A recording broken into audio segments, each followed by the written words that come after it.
In this guide, you'll learn how to add bot to your Discord server. Let's get started. First, launch your Discord. Then navigate to the server where you want to add the bot. Make sure you are the server owner or have admin permissions. Click on the server name in the top left corner and open Server Settings. Then select App Directory from the left-hand menu.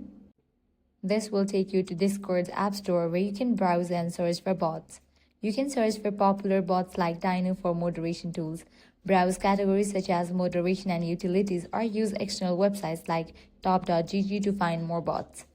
Once you find the bot you want, click on it and select Add App. Confirm that you trust the app and follow the authorization prompts. Choose the server you want to add the bot to, approve the permissions, and complete the setup. After authorization, the bot will appear in your Discord server and be ready to use it. And that's it. This way you can easily add bot to your Discord server.